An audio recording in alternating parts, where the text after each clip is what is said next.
dur seera Oromootitti Oromoon yeroo isaa galmeeffatee qaba.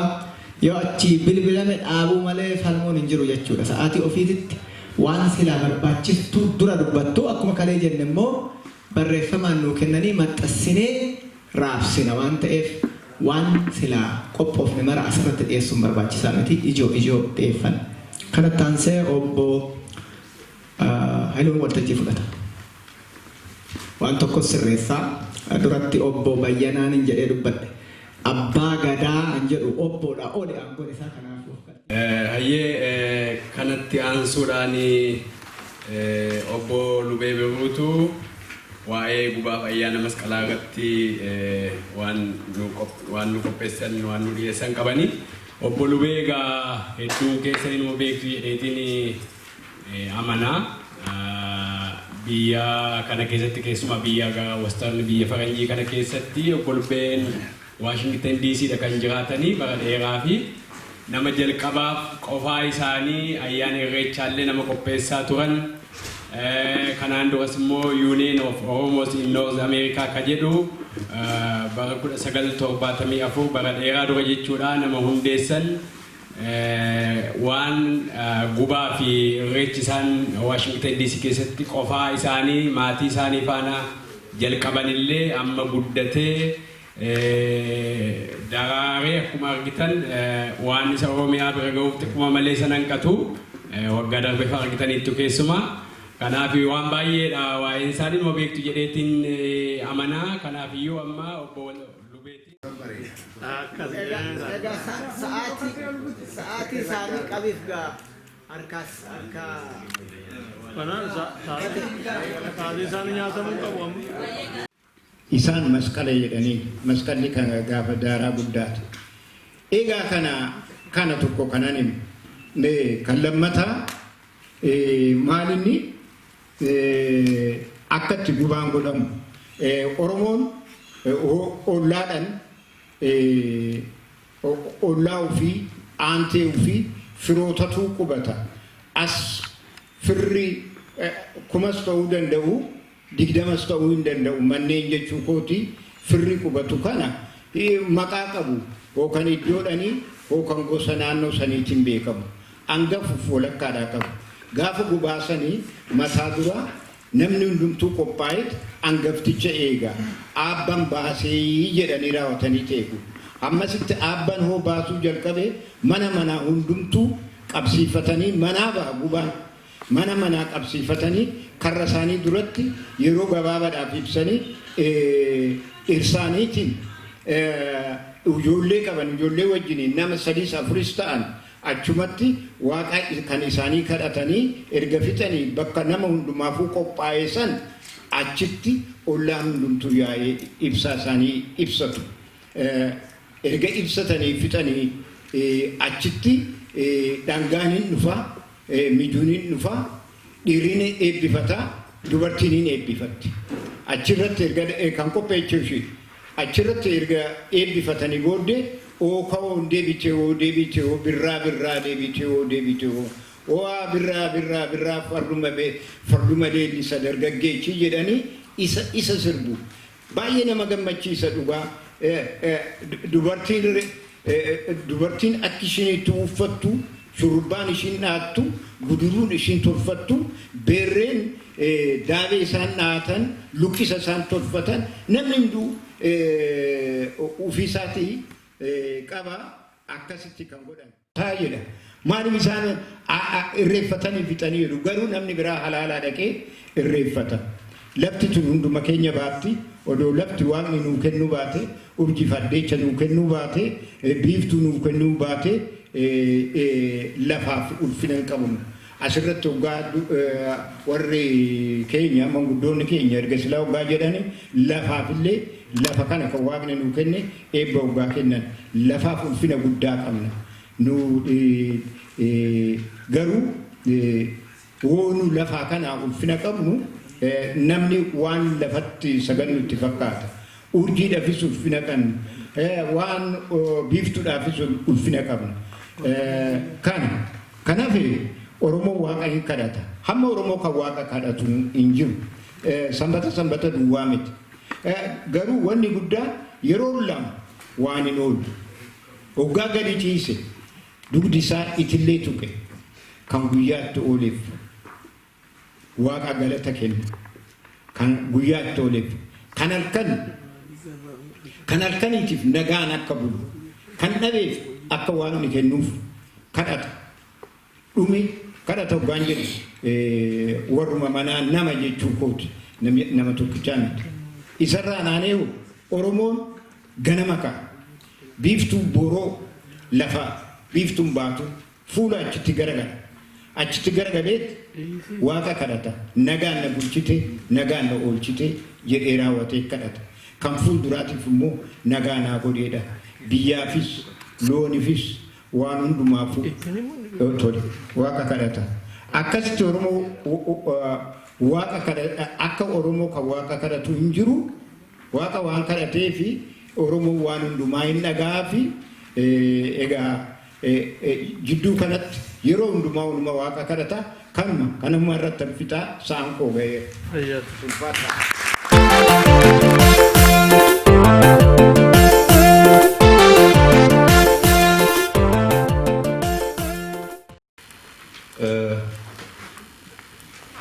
inni kan teoloojii barate ta'ee beeku waan baay'ee akka wanti ani hojjedheef inni hojjete walii galanii wal fakkaatanii waan baay'eedhaani kun baay'ee nama dhibaa isa badaasaa keessan deebisu wanta qabnu sana isanni jedhe sanarratti gadi xinnoo gadi fageessuu barbaada amantii kushsan qorannoo koo keessatti hundaa'e jechuudha garuu utuus achi hin dhaqin waan tokkoon isinii dubbisa afaan ingiliffaatiin bara guraandhala 2 bara 1835 paarlamaa ingilizii biratti Lord Macaulay kan jedhu paarlamaa ingiliziitti kan inni dhiyeesse waa'ee Afrikaadhaan isinii dubbisuu yaala isa kana biyya ingilizii dhaqee British Museum warra ingilizii dhuftan dhaqee lixee utuman dubbisuu ilaalee achi keessaa dubbiin jirti jedhee footoo kaafadhe tuuni beekee wanni koo keessa galcha akka jedhee barreessa namichi kun waa'ee Afrikaa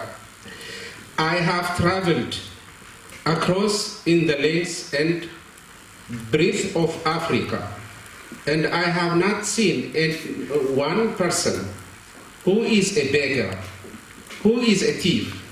Such wealth I have seen in this country, such high moral values, people of such caliber that I do not think we would ever conquer this country unless we break the very backbone of this nation, which is her spiritual and cultural heritage. Therefore, I propose that we replace her old and ancient education system, her culture, for if the African think that all that is foreign, and English is good and greater than their own, they will lose their self-esteem, their native culture, and they will become what we want them, a truly dominated nation. Parliament akka kana jedhee dhiyeessa jechuudha namichi kuni warra akaaniif afaaniif akkan maalitti lixa isa nu qabnu nurkaa gatanii waan nu qabnu gadheedha jedhanii akka nu gadhee ta'uu isaa fudhannu godhanii erga nu isa amansiisanii nutti ol ba'anii nu kaachisuudha jechuudha karaa gara biraadhaan.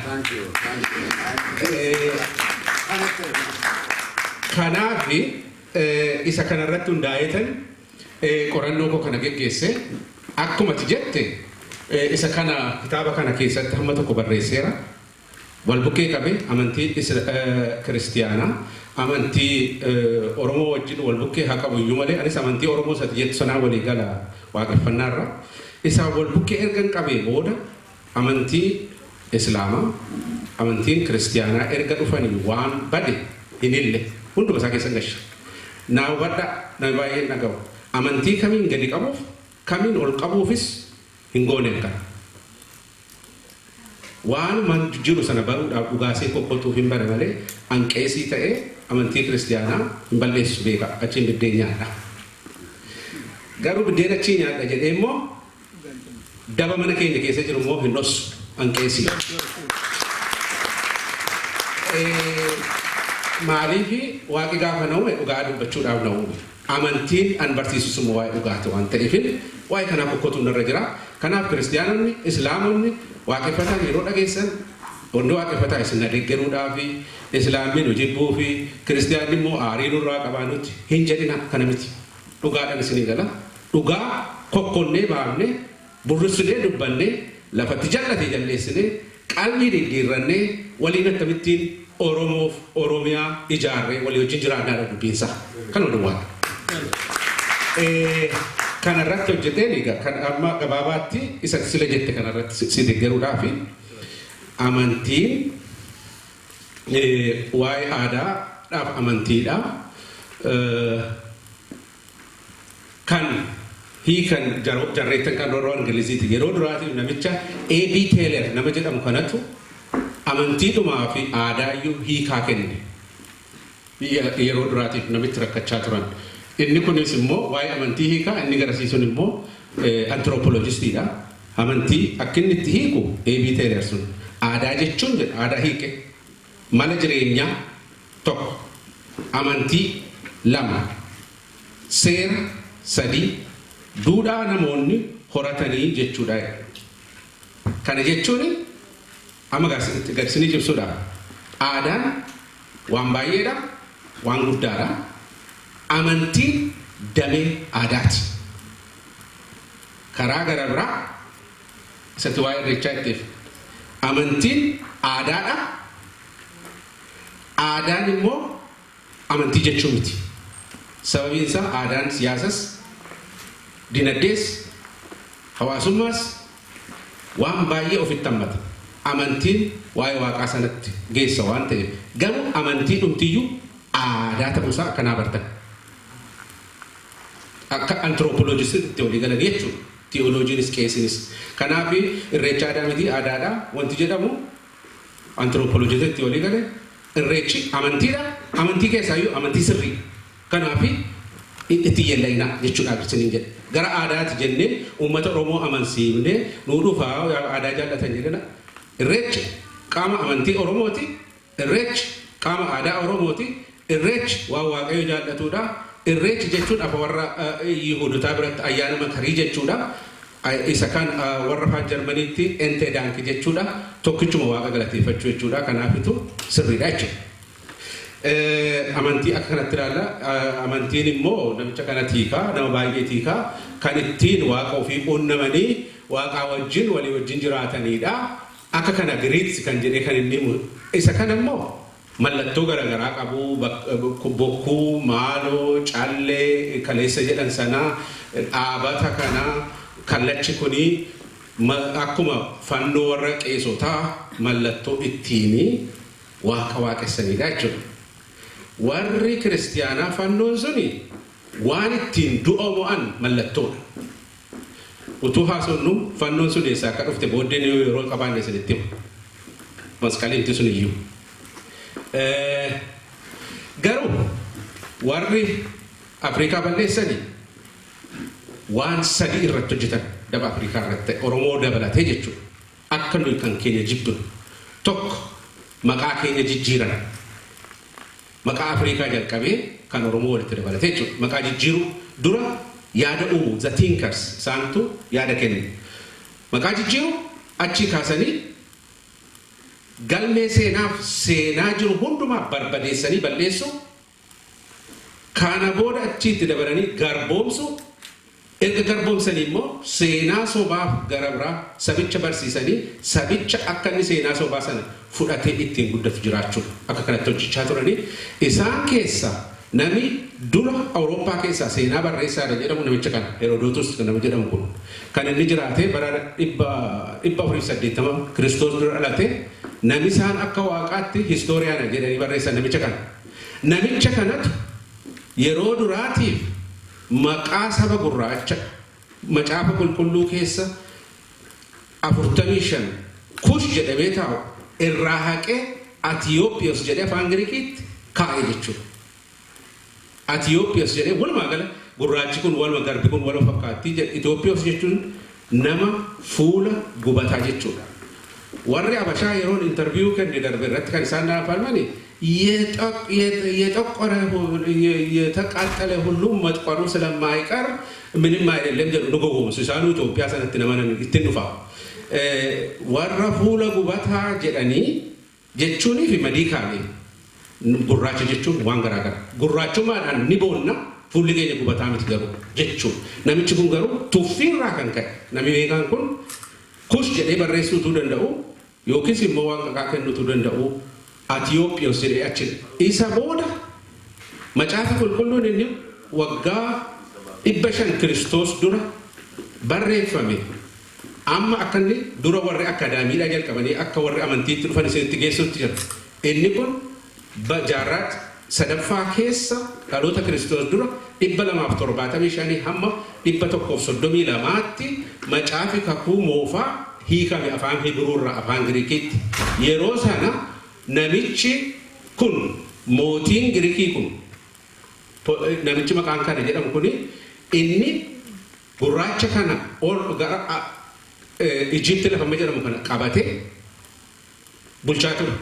Amma macaafa qulqulluun afaan Giriikiitti hiikamu jedhee nama ajajee ofii isaatii supervise godhee mootiin kun hamma itti dabalee isicha Heroodos Atiyoophiyoos jedhe sana fuudhee saba Kuushiin Atiyoophiyoos jedhee akka hiikamu godhe isarra warri Koptik warri Giizii Alexanderiyaadha jechuudha warri Ingiliziis warra afaan gara biraattis utuu ani sakaan isin dubbifadhaa ani ofii kooti garuu maqaa sanyii kootii kunoo keessa baasee hamma horootti galfadheera isin immoo galfadhaa laa kunoo achitti galfadhaatuma deemu achitti gaafadhee sammaa kana keessa amma 26tti elaachi kaasee gandaanneffadhee kitaaba isin immoo abbaan itti galfatan seexaa dhagaa achirraa kaasaatti guuttadhaa isin waa gargaaru waan qabnuun hajabaannu isa kaan immoo kan amantii kiristaanaatiif kawwannii wal fakkaatu immoo kunoo waa'ee hafuuraa waa'ee waaqaa waa'ee maalii waa'ee du'a booddee maal kan fakkaatu immoo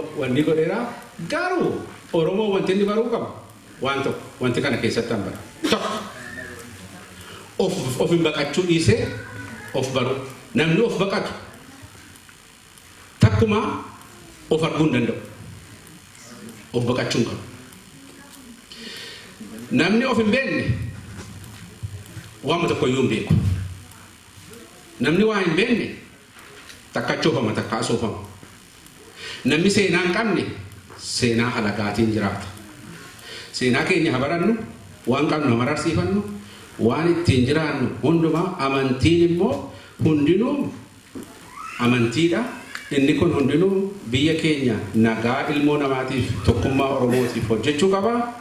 Of ajaallannu of duukaa hafuunu waan qabnu hamararsiifannu walii bagallu maqaan keenya yoo akkuma laggaseen jalaga sanni jedheen isinidhuma maqaan keenya iyyuu silaayyuu jechi keenya Tsaggaayee Gabramadiin sana dhugaadhaan ija kootiin agarree nama akkasii takka argeen beeku nama sammuun argaa.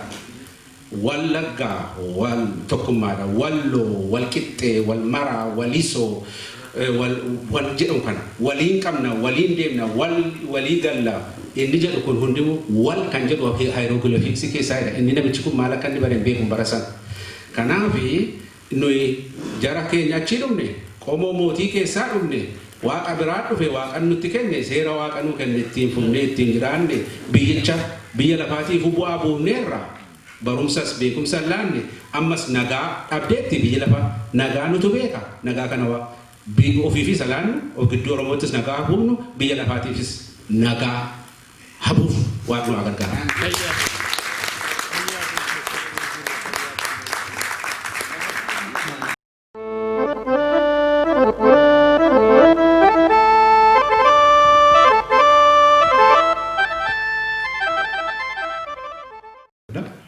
Waan inni irraa ka'uu barbaadu duratti obbo Luweenis kaasaniiru kaleessas ka'aa ture waa'ee Oromoon na haasofnu amantii Oromoo waaqeffannaa isa jedhu waggaa dheeraa duras wagguma tokko durallee warra Gumii Waaqeffannaa kana geggeessaniif yaada koo kennee ture. Waaqeffannaan jedhu hiikni isaa afaan Oromootiin waaqeffachuu jechuudha. Waan hundumaa waaqeffachuu ta'us ni mala. Kanaaf hiika sanarratti nuti amantii Oromoo wajjin homaa rakkoon qabu jedhee yaadan akka nama tokkooti. Waaqeffannaan sun garuu hiikni isaa waaqeffachuu waan hundumaa akka waaqaatti ilaalu jechuu waan danda'uuf kun egaa akaadamiksii haa ta'u simaantikii haa ta'u itti yaaduun gaarii gara fuulduraatti. Isinii kennee achi amantii akka waliigalaatti waan Oromoon akka hubatu waan kennin barbaadu akka namaatti amantiin akka waliigalaatti maaliin hiikni isaa eenyummaa wajjin kan wal qabate eenyummaan waan ni beekamu keessaa tokko ummata tokko innaa namni difaayinii godhu ummanni sun amantii qaba ummanni sun bulchiinsa qaba ummanni sun istiraakcharii qaba hawaasa keessatti jedha. Amantiin sadarkaa beekumsa guddaati. Namni waaqni jira. Maaliif amantiin nama barbaachisoo jettani gaaffilee hamuutu ka'a dhala namaa keessatti. Amma fakkeenyaaf nuti dhalli namaa eessaa dhufne lafti kun akkamitti uumame waayee dhugaa waayee dharaa innaa kaasanii haasaan sanaaf deebii kennuudhaaf namni amantee kan horatu. Kana keessatti Oromoon amantee isaa kan ilaallu kanaan amma fakkeenyaaf biratti waan ka'eetu jira. Amanteen Oromoo amantee dhugaati moo amantee sobaati moo amantee seexanaa isa jedhu loodii. Isa baruudhaaf ani dur maalan godhe Baayibilii dubbisee the Genesis. Macaafni qulqulluu waan nutti himu maali? Yaa Waaqa Abrahaam, yaa Waaqa Seexaa. Ingiliziffaan maqaan Seexaa jiru Baayibilii irra jira. Seexaan an Oromoo akka ta'etti naa gala. Yaa Waaqa Lammeechi, yaa Waaqa Nuuhoo, Nuuh hin beektu. Nuuhoon immoo ijoollee dhalcha keessaa tokko. Nuuhoo kan jedhu maqaa qaba. Ennaa Waaqa Abrahaam ijoollee isaa tokkositti kadhate. Yoo Baayibilii dubbiftan. Abrahaam ennaa dura Waaqarraa ergaa fudhatu eessa dhaqe? Bakka Sheeshem jedhamtu tokkotti Odaa Mooree jedhamu jalatti Waaqarraa ergaa kan fudhatee jedha. Kun eessaa dhufee jettanii bakka keenya nutti himaa jechuudha. Kanaaf amantii keenya ennaa hordofnu addunyaa faana walqixa goone yoo ilaalle ahaa jarri kun nurraa fudhatanii kan jedhu egaa eenyummaa ofii hubannoo ofii fiduudhaaf waan nuti hubanne maalinni waan nuti hin hubanne maalinni isa jedhu guddifachuu malee waa baay'eedha kan of keessaa qabu daqiiqaa 20 keessatti waan himatanii fixanii miti sun.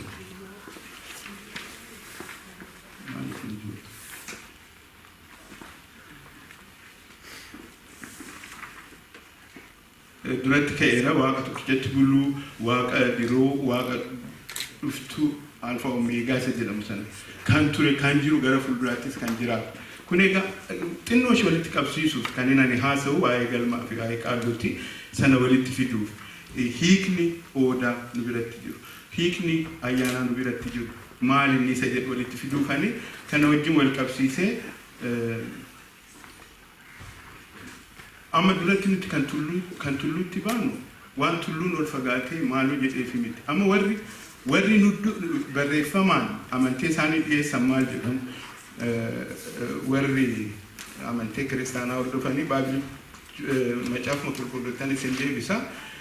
Innaa Abrahaam Waaqarraa ergaa fudhachuuf deemu tulluu lamatu jira. Tulluu Giriiznii fi tulluu Giriiznii jedhamtu kun tulluu eebba tulluu tolchaa jechuudha. Isaan immoo garuu tulluu biraas qabu tulluu hamaa tokko tulluu eebal jedhamu tulluu abaaree tulluu karsitti godhamu tulluun sun. Oromoon tulluu tolchaa yoo waa rakkate Oromoon yoo waaqni rooba dhorkate gara tulluu tolchaatti godhetu waaqa kadhate tolfachuudhaaf. Yoo namni walloloo eessa dhaqa Oromoon malkaa araaraa bu'a. Haganani kadega namoota haasofsiisee dubbisee. Hiikni kuni nu bira ture. Isa nu bira ture kana warra barreeffate illee akka riferensii nu godhatan arguu dandeenyaa jechuudha. Baayibilii kan wal dubbifne maqaan illee otoo nafi ilaalcha tokko nuuf kennaa jechuudha. Sana caala har'a kan inni isin akka qajeelootti naa hubatan kan hin barbaadu waaqeffannaa amantii waaqeffannaa kun amantiin Oromoo kun waaqeffannaa egaa maqaa isaa akkan duratti isinitti hime qaaluu waliin kan walitti hidhate waaqeffannaan amantii ijaaramuu miti. Amantii namni walitti dhufee luba itti filatee phaaphaasitti filatee ijaaramuu miti. Amantiin kun maatiirraa maatiitti kan darbu. Ayyaanni kan biqilu nama waan sanaaf uumametu jira. Sana kabajuun namatti jira. Ennaa nuti addunyaa kanarratti sochoonu duudhaa ganamaa kana irraanfachuun nutti hin jiru. Amantee propaagandaa barbaadu miti amanteen Oromoo. Amantee kunoo akka amantee biraatti ijaaramuu miti. Sanammoo ennaa jennu nuti kophaa miti isarrattis. Kitaaba fakkeenyaaf Oromoon amanteen Oromoo kitaaba qabu. Suni badaa miti yookaan dubartafummaa miti. Kuni amantee keenya nuti kitaaba irratti doogumaa miti kan keenya. Amma warri Jaappaan ayyaanaan kamii jedhu amanteen isaanii immoo akkuma nuti waaqeffannaa jennu amanteen shiintoo jedhamu tokko qabu. Amanteen shiintoo kun waan afur of keessaa qabu.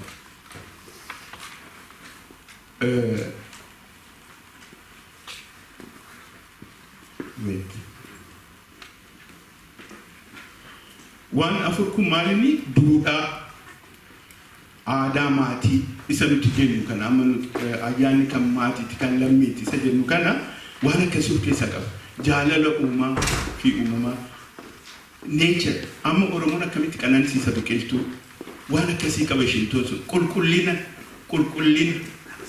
physical cleanliness amma qaalluun waa hedduu dhorkama kan itti dhugullee kan nyaatullee kun amma warri shiintoos akkas kabaja ayyaana waggaa kan akka irreessaa kan of keessaa qaba shiintoon. Shiintoon garuu namoonni shiintoo hordofan amantii biraas akka hordofan in eeyyama amanteen shiintoo biyya Jaappaan keessatti.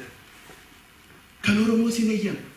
Amantii waaqeffannaa ati amantii biraatti hin bulin hin jedhu kana quba qabaadhaa qoradhaa bira gaa waan hubachuu qabu. Kuni dhugaa jiru. Lubummaan dhimma maatiiti isaan biratti. Lubummaa jechuun ayyaanni namatti bu'uun ayyaana geggeessuun sirna ayyaa sana kabachiisuun kan lammiiti kan maatiiti maatirraa maatiitti darba isaan birattis nu birattis kanu. Amma shiintoon galma ijaarratu waan jiru kami jedhama kami ayyaana sanaaf galma ijaarratu akka babbareedaatti tulluu biratti waan akkasii. Lamammoo as iddoo kana. Gofaa jawwee, teessuma jawwee, utubaa nabii, utubaa ayyaana abbaa, bakka dhibaayyuu fi kan fakkaatan lakkoofsa 14 iddoon kun 15 bakka keessummoonni itti irreeffatan marqaan aadaa otoo hin dhiyaatiniif erga dhihaatee booda bakka warri dibbee rukutan itti taa'an warri dibbee rukutan yoo qaalluu waliin dalagan bakka taa'an utubaa manaa kun hundumtuu gaa bakka mataa isaatii qaba. Kuni dibbee kenna. Duratti dibbee warra shiintoo isinitti agarsiisee miti. Mee amma dargaggoon har'a jirtan kun dibbee kan akkamitti bareechuun danda'amu gara fuulduraatti. Kuni galma warra wacalitti kan hin kaasa. Suuraan kun innaa isaan achitti dalagan. Egaa na of kalchaa ulfaadhaa kanuma kan isin godhu.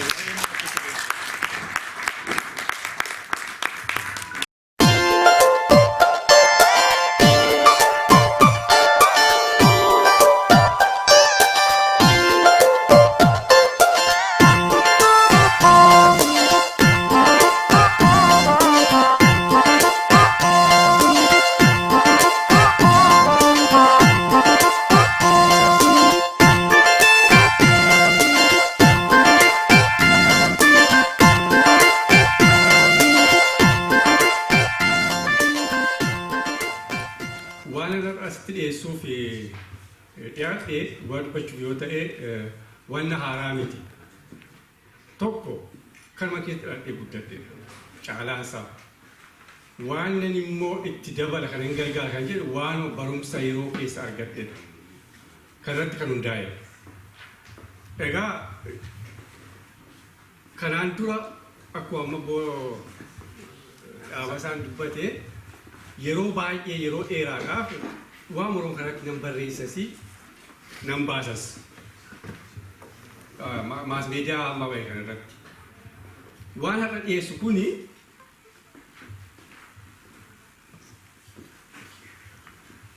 waan haaraa miti. Kan yaadachiisu keessaa 2004 ture yeroo sana yaadadha. Haala tokko deemaa ture maas meediyaa irratti. Waama aadaa Oromoo kana waama irreecha leebbusa akka maatiin guddanne ture. Jecha tokkotu waan mataa tokko deemaa ture. Isarraa ka'eetanii afaan Ingiliziitiin kan barreesse. Testimony to Indigenous Religions of African Past and Present kan jedhu. Isa barreesseetanii hoostii godhe. Wanna sana nama tokko argate. Nama Dr. Professor Magaalo Maatis kan jedhu. Inni waan ani hin beekin caalaa na barsiise irratti komentii kennaa ture. American Chronicle adda addaa irratti ba'e. Sana booda se gullaalu afaan adda addaa irratti hiikamee iddoo adda addaa irratti naqe. Wanni kun. Innaa sana booda gaa wanni kun dhufee deemee ani sana keessa waan irra dhiyeessu isuma keessa kanan baase kaa wanna haaraa miti. Afaan Ingiliziitiin kan qopheessa afaan Oromootiin kan dubbachuu yaala. Kana isa jechuu kan jedhee. Ega maayininni the emergence of Waaqeffannaa and testimony to Oromo doctrine of monotheism. Afaan Oromootti kan yaale madda Waaqeffannaa fi ragaa doktrinii Oromoo waaqa tokkoon buluu kan jedhutanii jijjiiree isa fakkaata. Egaa waa'een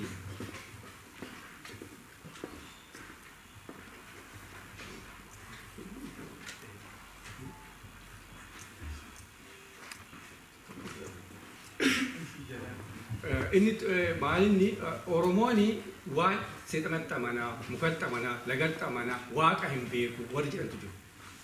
Dubbiin garuu kana miti. Dhugaa dubbachuu yoo ta'e.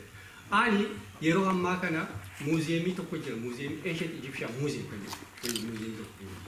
Waan sana keessa kun jechuun waan adda addaa kan Nuubiyaa jira, kan Ijiptii durattiitu jira. Deemee waan warri kee duratti hojjetan waan dubbatanii tokko wal fakkaata. Wal fakkaata. Booda guralgu sirmayyuu amantii dhuunfii monotheism waaqa tokkotti buluu kan jedhu achi ta'uusaa inscriptiontu katabamee jira. Jatti katabamee jira. Inni kan akka jedha calqaba duraayyuu amantiin kun mataansaa nurraa ka'ee kan jedhu. Egaa Ijiptoota durattitu jiru. Warra Fara'oon. Isaanii Lower Egypt, Upper Egypt kan jedhu. Jarroonni kun ebbuu jiraatanii Fara'oodhaanii warra waggaa 4,000 caalaa ebbuu jiraatanii kana fakkeessaniitu waa tokko fakkeessaniitu uumu. Kuna fakkaata, waan kana fakkaata. Waaqa tokko jedhu hojii baay'ee qaba. Kan isaa fakkeessan.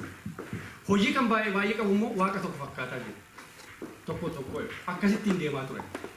Amma bara 1353 hamma 1334 keessatti nama tokko ture Fara'oon sana Aknaataan kan jedhamutu lakki kuni waan sadis miti, afuris miti, shanis miti tokkichuma kan jedhu calqaba duraatiif the concept of monotheism Egypt keessatti akka hundaa'u taasisne. Achi inscriptionatti katabamee jira jiru. Innoo eessaa argate namni kun kan jedhamu akka duraan dubbachuu yaale warri Ijipti duraa suni maqaa adda addaatti baasaniitu kana fakkaata kan jedhu malee konseptii waaqa tokko kan jedhu san uummanni ture. Innu mataan isaa Aknaataanu warra Kuush irraa argate warra Nuubiyaas warra jedhamu warra Meeroo Kuushiti. Isaan suni ollaadha isaan. Isaan irraa argate, isaan irraa barate. Hundee dhumti monotheismiin kun matumti isaayyuu Kuushorraayyuu warra Lower Egyptiitti ol dhufee isaan irraa argate. It is induced from the Kushite to ancient Egyptians. Kan jedhamu irraa kan jedhu. Egaa asirratti maalinni maqaan waaqa tokkichaan bulu kun jedhuni the concept of monotheism kun Oromoon akkamittiin wanna kana qayyamachuu danda'e kan jedhu irratti yoo dhufne dubbiin natural religion and revealed religion kan jedhu tokko asirratti argama.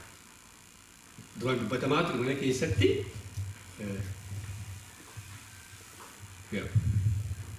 Oromoon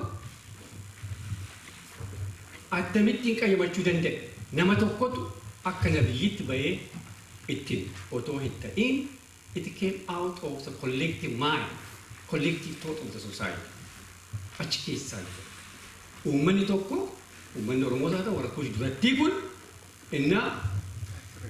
inna waliin jiraatan akka maatiitti waliin jiraachuu guucan qaban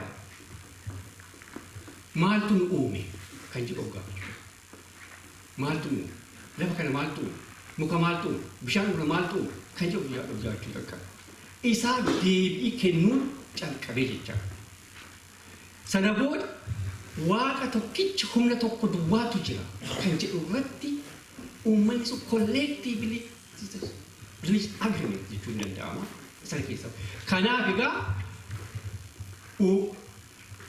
amantiin Oromoo inni monotheism jennu waaqa tokkoon buluu jedha kan jedhamu suni kan uummataati malee kan nama tokko miti kan nama tokko keessaa walitti hin baane kanaafu warri teoloojinaanii naturally jedhanitti moggaasan kan warra biraa booda keessa kan dhufe isaan caalatti ibsuu danda'u na caalaa boodatti warra amma nabiyyiin mul'ata natti mul'ate jedhee warri ibsan warri amma ittiin deeman kun yookiis revelation religion kan irratti addaan ba'a egaa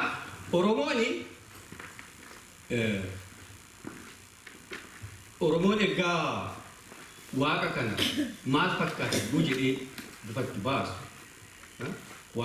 waaqa gurraacha garaa garbaa leemmoo garaa kaliilaa irraa dubbata waaqa sana hin argi jechuudha kun symbolic significance mataa isaa qaba waaqa agarru jaan agarru garuu hojii isaa agarru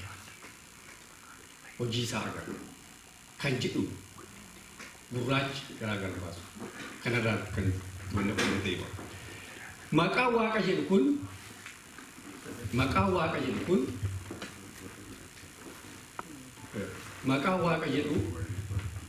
hundeen isaa dhugaa dubbachuu yoo ta'e kan Oromoo duwwaa miti. It's a collective name of the Kush.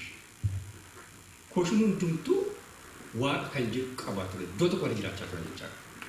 Akkuma mummu warra fagaachaa deeman from the center fagaachaa deemanii aadaa biraa amantii biraa fudhatan wanni kan halagaasa fudhachaa kan isaan gataa deemanii to'ata iddoo adda addaa maqaa waaqa jedhu sun hafee maqaa rabbii jedhu dhufeera allaa jedhu dhufeera goodis dhufeera waan baay'ee dhufeera hundi adeemsa namaa keessatti waan jiru kanaaf amma dheenyaatti ollaa keenya keessaa yoo fudhanne Sumaaleen amma dheenyaatti keessuma saawuzan Sumaaleen waaqa jedhu har'a garuu dhimma itti hin baanu.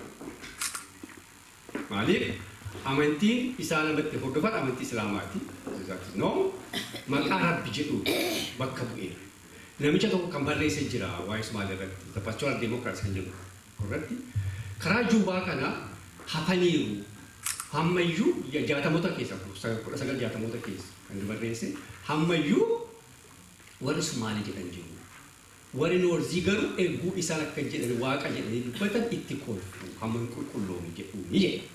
Laala dubbii rabbii fi waan sana kushiti ammallee hundeessaa hin ballee amantii sana warri asimtoota asimitaan akka jiraachaa ture.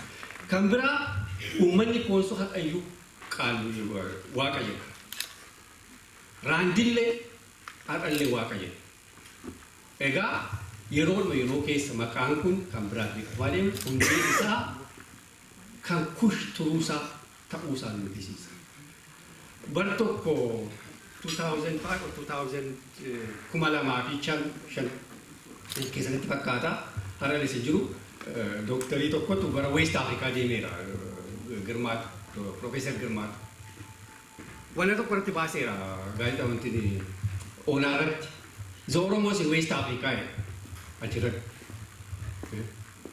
Namoota professional hojjetu maqaa sangootaa kana maqaa Oromoo Gadamoojii jedhu maali dinni wanni kuni Oromoon naannoo wajjin jaarsoliin barbaadaa jedhu.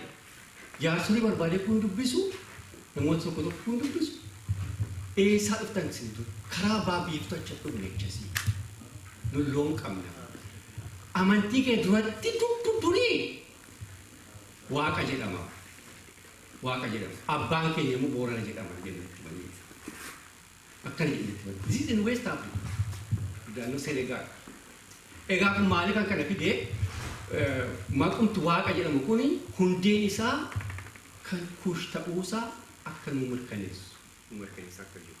Haadha garuu deemtee dhuftee baay'inaan kan dhimma itti baati jiru uummata Oromoo ta'uusaa magarraa mooraaliin kushitti duratti warqaa qabus uummata hambaan isaa baay'ee baatee jira. Kana jechuun waa'ee waaqa irratti na jedhee. Asirratti waaqa tokko kan jechuu barbaadu maali kun illee aladhaa waa'ee gurraacha garaa baay'ee namni keenya dubbatu gurraacha kana simboolii seexanaa simboolii badaa akka ta'e garuu warra Ijipti duratti isaa ta'u kuush duratti gurraacha humna olaanaa supreme power ta'uusaa kan inni mirkaneessu. Warri keenya duratti ebboo deemanii namni yoo du'e wayyaa adii uffatanii qabu. Adii mallattoon kan gaddaa kan ekeraa mallatteessaa jiru. Gurraachi eeguu ayyaana abbaallee ayyaaneffata warri kee kan argee sabbata ayyaana abbaaluu gurraachi sabtuma humna kan arguu hin dandeenye akkatti. Kan biraa asirratti waa'ee maqaa waaqaa kaasuu fi barumsa waaqeffannaa yookiin God waaqeffannaa kan jedhudha. Kana irra baay'ee irra turuun barbaadu waaqeffannaan kun amantiin Oromoo ganamaa kan inni barsiisu duraan dursee waa'ee safuu. Namni safuu hin qabne, namni safuu hin beekne waaqas hin beeku. Hangafa akkasumas hin beeku. Safuu hundumaa caalaa barbaachisaa. Kanarratti hundaa'a. Waaqeffannaa. Social taboos kabajuu qaba.